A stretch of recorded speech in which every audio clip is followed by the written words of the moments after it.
Okay, so for the first problem on the back, we are matching these properties of equality to the problem. And so we're essentially just looking at what is happening at each step as we are solving.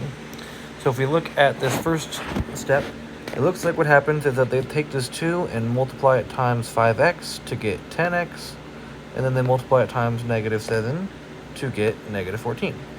So that is called the distributive property that we did on the front page. When you take a number in front of parentheses and multiply it times what's on the inside, that is the distributive property. Then, as you can see on the next step, they had x's on both sides, and so they subtract 2x from both sides in order to get rid of the 2x from here.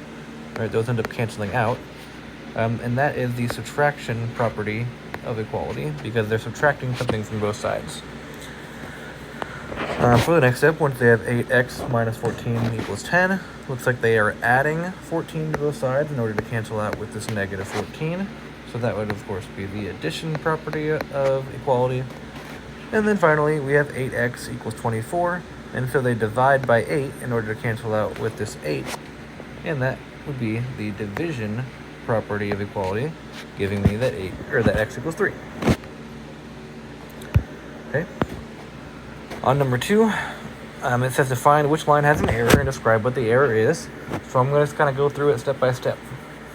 Now, the first thing that I would do here is that I would distribute this negative 2 to the x and to the negative 5. So let's rewrite this problem as if I'm going to solve it on my own. We have 6x minus 2 times x minus 5 equals 22. And I said the first thing I would do is distribute this negative 2 to the x and to the negative 5. So that would give me the 6x that I bring down. Negative 2 times x would give me negative 2x. And then negative 2 times 5 would give me a positive 10 equals 22. And here I've discovered the error. They have a negative 10 here when they distribute that negative 2. But negative 2 times negative 5 would give you a positive 10. So line 2 has the error.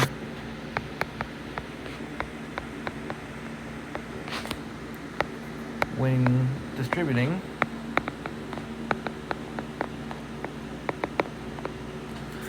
the negative 2 to the negative 5, I don't know why I decided to write that instead of, there we go, to the negative 5,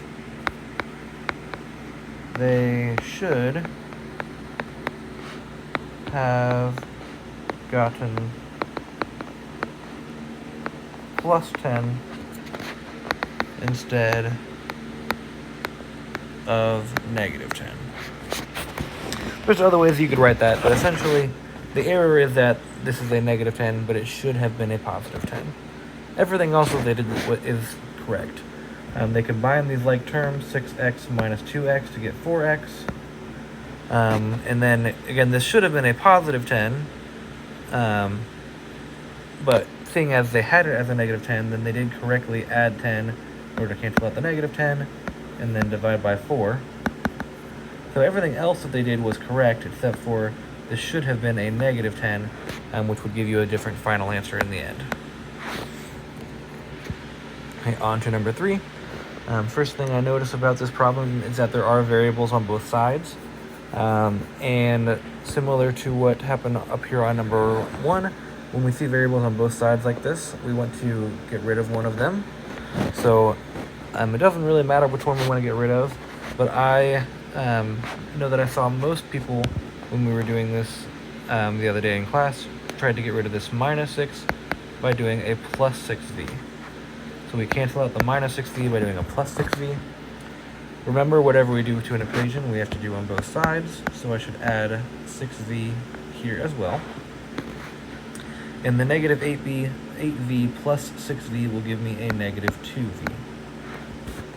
I'll bring down the rest, so that gives me 7 on the left side equals negative 5, and I have minus 2v.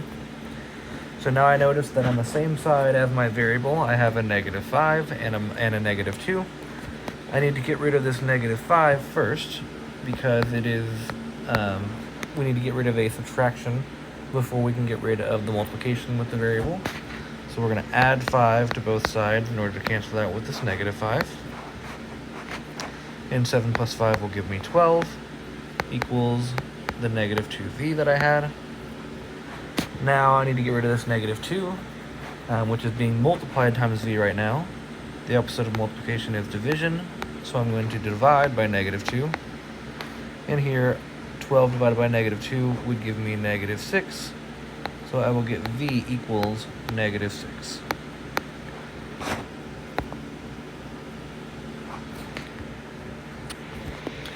Okay, and finally, on number 4, first thing that I notice is that we have some parentheses, so I'm going to distribute in order to get rid of those parentheses.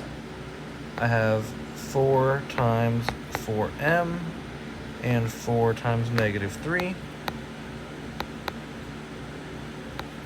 And then I have this negative 1. Remember that negative is like a negative 1. So negative 1 times m and negative 1 times negative 5. And all that will be equal to, let me do a better equal sign. All that will be equal to negative 52. Okay.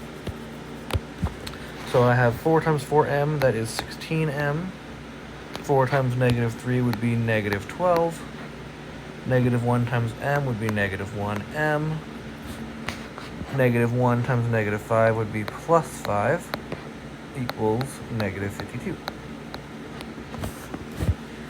Now I'm going to combine like terms, just like I did on the front side of this paper.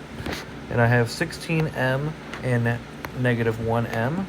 16m minus 1m would give me 15m. And I also have negative 12 and plus 5 that I can combine. Negative 12 plus 5 is negative 7. And again, this equals negative 52. Okay, now I have my variable, and I have 2 numbers with it. I have a 15 and a negative 7. I first need to get rid of the negative 7 by adding 7 to both sides. To cancel that with that negative 7. And that'll give me 15m equals negative 45. And finally, to get rid of this 15 with the m, since it's 15 m, that would be 15 times m. The opposite of multiplying is dividing. So I will divide by 15, and I'm going to get m equals negative 3. And that is all we need to do for the backside.